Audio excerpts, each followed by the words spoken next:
रेणू शर्मा यांची पत्रकार परिषद सुरू आहे. त्यांचे वकील बोलतायत, थेट जाऊया.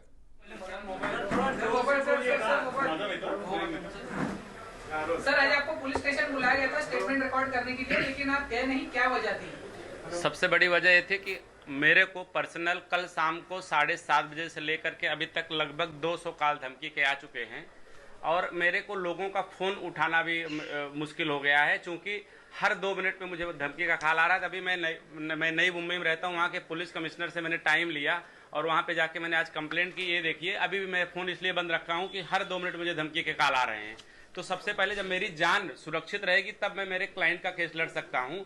इसके लिए पहले मैं ये कंप्लेंट किया और इसके लिए वहाँ जाने में विलम्ब हो गया। मैंने एसीपी महोदया से मेल करके रिक्वेस्ट किया है कि आज के बजाय कल सुबह 11 बजे हम अपना क्लाइंट का स्टेटमेंट देने के लिए वहाँ पे पहुँच रहे हैं। सर, 3 लोग सामने आए हैं जिन्होंने आपके जो मुवक्किल हैं उन पे इल्जाम लगाए हैं कि उनके साथ भी उन्होंने हनी ट्रैप करने की कोशिश की थी।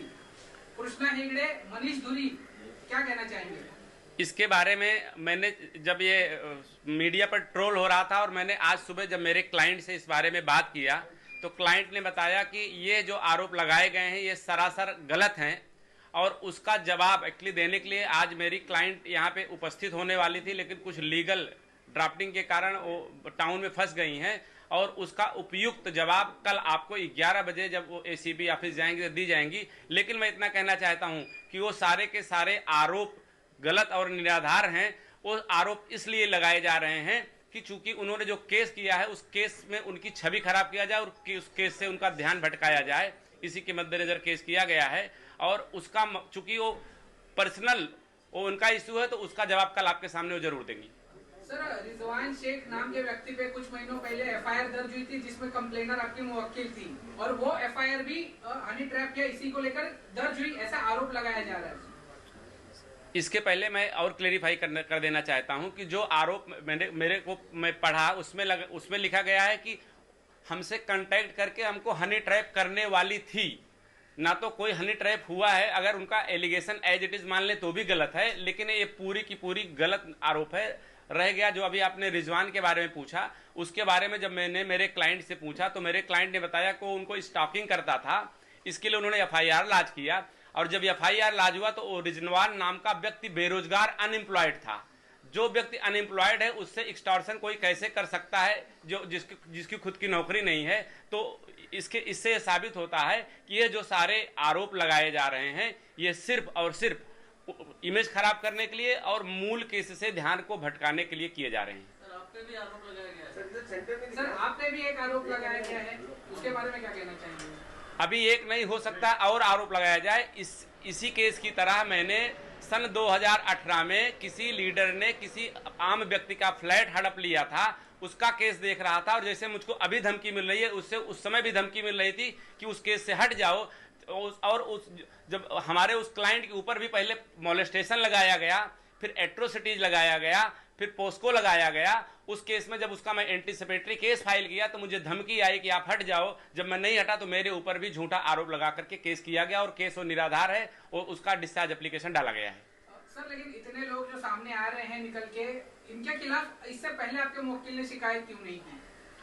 मेरे क्लाइंट को जब कभी मालूम ही नहीं पड़ा कि उनके खिलाफ कोई ऐसा केस हुआ है तो कैसे मेरी क्लाइंट का वो नेचर नहीं है कि किसी के खिलाफ जा करके जबरदस्ती केस करे।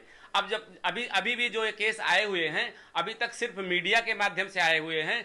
जिस दिन उसका हमको लीगल नोटिस आएगी या पुलिस से कोई सम्मन्स आएगा उसका सूटेबल लीगल एक्शन लिया जाएगा। और मैं आपसे बताना चाहता हूं कि ये जवाब मेरे क्लाइंट के पर्सनल और उन लोगों के बीच का है तो उसका जवाब वो जरूर देगी, लेकिन उन्होंने जो मुझे बोलने के लिए बोला है कि ये आरोप सरासर गलत और निराधार है। सर, एविडेंस के नाम पर आपके पास क्या क्या है और क्या कुछ आपने पुलिस स्टेशन में बताया है? जो एविडेंस है, चूंकि अभी हमारा एफआईआर लॉन्च नहीं हुआ है, वो पूरा मेरा केस डैमेज कर देगा। इसके लिए एविडेंस हम मीडिया में बजाने के बजाय पुलिस को और कोर्ट को बताएंगे। धनंजय मुंडे ने साफ किया है कि इनकी बड़ी बहन के साथ उनका संबंध था बहुत पहले से। उनसे 2 बच्चे हैं, उन 2 बच्चों को अपने घर पर रखा है, उनको अपना नाम भी दिया है, मुंबई में उनको फ्लैट भी दिया, सब कुछ दिया। तो 2019 से अचानक क्या हुआ कि उन्होंने इस तरह का आरोप लगाना शुरू किया और उनको बदनाम करने के लिए, ब्लैकमेलिंग करने के लिए छोटी बहन को आगे किया। सबसे पहले तो माननीय धनंजय मुंडे जी का जो उनकी पत्नी से केस है वो अलग है और हमारा केस उससे टोटल अलग है। उस केस का इस केस से कोई रेलिवेंसी नहीं है। इसके लिए उनका और उनकी पत्नी से जो आप उसके बारे में जो क्वेश्चन पूछ रहे हैं, अगर उन लोगों से पूछेंगे तो आपको उसका प्रॉपर जवाब मिलेगा। दोनों सगी बहनें हैं। दोनों सगी बहनें होने का मतलब नहीं होता कि एक बहन अगर आपकी बीवी है तो उसकी दूसरी बहन को आपको रेप करने का राइट मिलता है। पर 2006 में उन्होंने कहा था कि 2006 से वो उनके साथ मिसबिहेव कर रहे, तो वो वही वहाँ पे वो साल के क्यों नहीं किया, अभी 2020 में और 21 में क्यों बाहर आए? हमारी क्लाइंट के कंप्लेंट में क्लियर लिखा गया है कि उसको उसका कैरियर सेटअप करने के नाम पे और उसको शादी का झांसा दे करके उसके साथ जबरदस्ती शारीरिक संबंध बनाए गए, उसका वीडियो निकाला गया और वो वीडियो सर्कुलेट कर दिया जाएगा। इसी दबाव के कारण वो केस नहीं कर रही थी, डर रही थी, लेकिन जब अब उसकी ज़िंदगी उसको ऐसा लगा कि बर्बाद हो जाएगी, उसके पास कोई रास्ता नहीं बचा है, तो उसके सामने जब कोई रास्ता नहीं बचा तब वो पुलिस के सामने और कोर्ट के सामने न्याय मांगने के लिए आई है। सर अब आपका अगला कदम क्या होगा? पुलिस ने कुछ जवाब दिया है? कब तक एफआईआर लेगी, कब तक ये जांच करेगी? कल हमारे क्लाइंट का स्टेटमेंट रिकॉर्ड किया गया है और कल हमको फिर बताया गया है कि उसका जो बचा हुआ पोर्शन है कल वो कंप्लीट कर लेंगे और मुझसे बताया गया है कि एफआईआर लॉन्च करेंगे। अगर कल हमारा एफआईआर वहाँ पुलिस स्टेशन में लॉन्च हो जाएगा तो बहुत अच्छा है, नहीं तो हम जो उसका जो भी लीगल स्टेप्स प्रॉपर रहेगा कोर्ट में जाकर के वहाँ से ऑर्डर लेकर के और फिर पुलिस स्टेशन में एफआईआर लॉन्च करवाने की कोशिश करेंगे। उन्होंने ट्वीट में कल रात को उन्होंने ट्वीट किया है कि कृष्णा हेगड़े जी को वो प्रताप सरनाईक जो शिवसेना के आमदार है प्रताप सरनाईक उनके बर्थडे पार्टी में मिले थे, तो अभी उनका क्या कनेक्शन है? मैं फिर से आप बोला कि चूंकि ये हमारी क्लाइंट का और उन लोगों का इंडिविजुअल इशू है और उसके बारे में अभी प्रॉपर ब्रीफिंग हमको नहीं मिली है। कल आपके सामने वो हमारी क्लाइंट उपस्थित होकर के इन सारे मुद्दों का जवाब देगी। सिर्फ मेरे को इंस्ट्रक्शन दिया गया कि ये जो तीनों आरोप लगाए गए हैं ये गलत और निराधार हैं, हमारी क्लाइंट की छवि खराब करने के लिए और इस मूल केस से उसको डाइवर्ट करने के लिए ये आरोप लगाए गए हैं। धनंजय मुंडे भी वही बोल रहे हैं कि जो आरोप लगाए गए वो निराधार है, उनकी छवि खराब करने के लिए। इसके लिए मेरा रिक्वेस्ट है आपके मीडिया के माध्यम से कि सरकार उनकी है और अगर पुलिस प्रशासन इस मामले का केस लेगा अगर तो उसका जांच हो जाएगा और जांच के बाद कोर्ट जो है सुटेबल ऑर्डर उस पर देगा। सर आपने कहा आपको धमकियां आ रही हैं, कौन दे रहा है धमकियां और क्या कहा जा रहा है आपको इन धमकियों में? उन धमकियों में हमको ये धमकी दी जा रही है कि आप इस केस को छोड़ दीजिए और उनके खिलाफ केस मत करिए। बहुत सारे लोग एब्यूजिव लैंग्वेज यूज कर रहे हैं जो मैं यहाँ पे नहीं बता सकता। मेरा इस मीडिया के माध्यम से माननीय मंत्री जी से और उनके समर्थकों से रिक्वेस्ट है कि जो मैं अगर इस केस का वकील नहीं रहूँगा तो कोई दूसरा रहेगा, कोई तीसरा रहेगा, तो वकील का उसमें गलती नहीं है। मतलब वकील को डरा करके उसको हटाने से बढ़िया है कि कानून के सामने जाए और अपना पक्ष रखें। अगर उनका पक्ष सही है तो कानून में उनको जरूर न्याय मिलेगा और हमको कानून में कानून के सामने जा करके कंप्लेंट करने का अधिकार सब व्यक्ति को है। आप अपने लिए या रेप पीड़िता के लिए सुरक्षा मांग करेंगे? रेप पीड़िता के लिए तो अभी तक चूंकि रेप पीड़िता ने अभी तक मुझे इसके बारे में नहीं बताया, लेकिन मुझे जो कल रात से और अभी तक धमकी मिली है मैंने उसके बारे में पुलिस कमिश्नर नई मुंबई, पुलिस कमिश्नर मुंबई और माननीय गृह मंत्री जी को लेटर लिख करके रिक्वेस्ट किया है कि इसके ऊपर एक्शन लिया जाए और हमारी जान माल के लिए हमको एक पुलिस प्रोटेक्शन दिया जाए, क्योंकि बहुत सीरियस थ्रेट थी। कुछ सीरियस थ्रेट्स को मैंने मेरे मोबाइल में रिकॉर्ड किया, लेकिन इतने फ़ोन आ रहे सब मैं रिकॉर्ड नहीं कर सकता हूँ। लगभग अभी रास्ते में आते आते भी लगातार अननोन मैसेज आ रहे हैं, लेकिन अभी मैं रिसीव नहीं कर रहा हूँ, उनको ब्लॉक कर दे रहा हूँ। सर कल शाम तक कल जब एसीपी ऑफिस में 11 बजे के आसपास आएंगी तो वहाँ पे आप लोगों का जो जवाब रहेगा मैडम वहाँ पे आपको जवाब देंगी। कल शाम तक त्रिपाठी जी ऐसा माहौल बन गया था कि काफी गंभीर मसला है। शरद पवार जी ने कहा था शायद इसके वजह से धनंजय मुंडे को इस्तीफा भी देने की जरूरत पड़ सकती थी, लेकिन जिस तरह से कृष्णा हेगड़े हो, मनीष धुरी हो या फिर रिजवान हो, सामने हनी ट्रैप का मामला सामने है, कहीं ना कहीं इस मैटर में अभी आपकी बाजू जो है कमजोर होती दिखाई नहीं दी आपको? जब भी किसी ताकतवर व्यक्ति के खिलाफ केस किया जाता है तो हमेशा उस केस को लाज होने में समय लगता है। ये आप मीडिया से रिलेटेड है, आपको मालूम है। कल वहाँ पे लगभग 4.5 घंटा बैठा करके भी स्टेटमेंट जो रिकॉर्ड नहीं किया गया, इससे साबित होता है कि पुलिस किस तरह से काम कर रही है। लेकिन हमारी क्लाइंट के साथ जो इनजस्टिस हुआ है उसके पास जो एविडेंस है, हमको कोर्ट के ऊपर भरोसा है।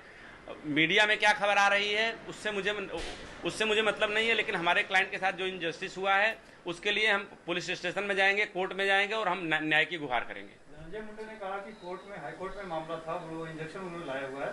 इंजेक्शन ऑर्डर में 2 बातें थी, एक तो इसको सार्वजनिक नहीं करना है और दूसरा दोनों के वकीलों में समझौते की बात हो रही थी। मैं आपसे फिर बताना चाह रहा हूं कि ना तो उस केस में मेरी क्लाइंट पार्टी है, ना तो उस केस में मैं वकील हूं, इसलिए उस केस में क्या आर्डर हुआ है, क्या समझौता हुआ, उसके बारे में कोई कमेंट नहीं कर सकता।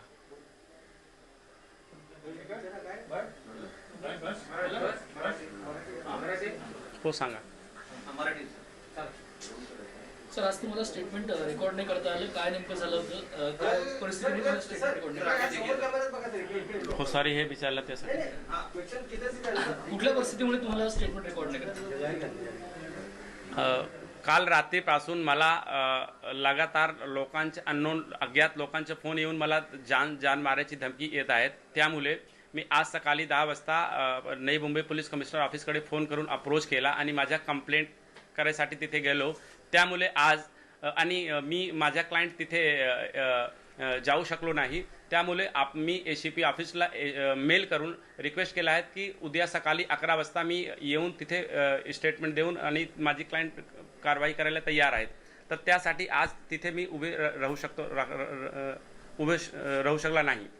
रेणू शर्मा यांच्यावर अनेक व्यक्तींनी देखील आरोप केलेले आहेत। त्यांनी हनी ट्रॅपमध्ये अडकवण्याचा प्रयत्न केला, जाळ्यात उडण्याचा प्रयत्न केला आणि त्यांनी तशा तक्रार देखील पोलिसांकडे नोंदवल्या। याबद्दल तुमच्या अशिलाची काय भूमिका? ह्याबद्दल चुकी हे प्युअरली जे माझ्या असिलच्या पर्सनल आणि त्याच्या जे हनी ट्रॅपचे जे आरोप लावत आहेत, खोटा त्यांच्या पर्सनल इश्यू आहेत, त्यामध्ये जास्त चर्चा माझ्या क्लायंटची झाली नाही आहेत। ते आज इथे येणार होती आणि त्याचा जबाब स्वतः देणार होती, पण अनफॉर्च्युनेटली ते येऊ शकलो नाही। ते मला सांगितलं की त्याच्यावर हे जे आरोप लावला आहेत 2-3 लोकांना, फक्त मोटिवेटेड ॲक्शन आहेत। मोटिवेटेड ॲक्शन कशाला आहेत की त्यांच्यावर खोटा आरोप करून त्यांच्या हे इमेज टर्निश करायची आहे आणि जे त्यांच्या FIR लाज करायचे आहेत आणि जे ॲक्शन घ्यायचे आहे ते त्यांच्यावर डायव्हर्ट करायसाठी हे सगळे FIR हे सगळे एलिगेशन लावला गेला आहेत आणि ते सरासर खोटा आहेत। पण त्याचा सविस्तर रिप्लाय माझ्या क्लायंट उद्या तुमच्या समोर देणार आहे। रेणू शर्मा यांच्याबद्दल झालेली घटना तसं वर्ष आधीच आहे, पण मग तक्रार दाखल करायला इतका वेळ का लागला त्यांना? आत्ता आपण पोलीसच्या समोर गेले आणि आज 4-5 दिवस झाला आहेत आणि काय स्थिती आहेत मीडियाच्या समोर आहेत। समोरच्या व्यक्ती किती मोठा आणि किती पॉवरफुल आहेत आणि ते त्याच्या कॅरियर सेट करायचे, त्याच्या लग्न करायचे आणि त्यांच्यात जे मला इन्स्ट्रक्शन दिले आहेत की त्यांच्या काहीतरी व्हिडिओ वगैरे पर्सनल बनवून आले तर त्याच्या थ्रेड द्यायचे। त्यामुळे हे सगळे भीतीमुळे ते आत्तापर्यंत कंप्लेंट केली नाही, पण आत्ता जर त्याला असं वाटला की त्याला काय नाही होणार, त्यासाठी ते आत्ता पोलिसांच्या समोर आली आणि कंप्लेंट केली। तुम्हाला काय स्वरूपाच्या धमक्या येतात? आम्हाला असा धमकी आहेत की तुम्ही हे केस सोडून द्या आणि तुम्ही केस केला तर हे केस किती दिवस चालेल आणि ह्याच्यानंतर तुम्ही कसा राहणार, असा मतलब आणि काय लोक फोन करून मतलब एब्युझिव्ह लँग्वेज देत आहेत। आणि आता मी नवी मुंबई आणि मुंबई CP कडे ऑलरेडी आणि होम मिनिस्टरकडे कंप्लेंट केला आहेत। आत्ता सकाळीपासून इथे फोन आला आहे 7 ह्यामध्ये सो मेनी नंबर आहेत, ज्यामध्ये नंबर्स ऑफ ऑकेजन ते मला फोन करत आहेत, त्यांना मी ब्लॉक केला आहे आणि ते मला थ्रेट देत आहेत। तर ह्या तुमच्या माध्यमातून मी रिक्वेस्ट करत आहेत की ह्यामध्ये हे माझ्या पर्सनल केस, व्यक्तिगत केस नाही आहेत, ते क्लायंट माझ्या आली आहेत। आज मी केस सोडला तर उद्या दुसरा वकील येणार आणि तिसरा येणार, तर ह्यामध्ये वकिलांचे पर्सनल मॅटर नाही आहे। तर तुम्हाला रिक्वेस्ट आहेत की तुम्ही वकिलांना अशा करू नका आणि ह्या मीडियाच्या माध्यमातून मी गृहमंत्री साहेबांना आणि पोलीस आयुक्त साहेबांना रिक्वेस्ट करत आहेत की माझ्या जानमालच्या खतरा आहेत आणि मला एक पोलीस बंदोबस्त दिला तर बरं होईल। तुम्ही सगळी तक्रार करत आहे, पण त्याच्यात मुद्दा असा आहे की सत्ताधारी राष्ट्रवादी पक्ष हा पूर्णपणे धनंजय मुंडे यांच्या मागे आहे आणि त्यांनी सांगितलं की त्यांचा राजीनामा देण्याचा प्रश्न नाही। तुम्हाला खरोखरच न्याय मिळण्याची अपेक्षा आहे का? ते राष्ट्रवादी पक्ष आणि त्यांचे ते मिनिस्टर आहेत, त्याच्या आपसात काय आहेत त्याच्या उत्तर मी देऊ शकतो नाही।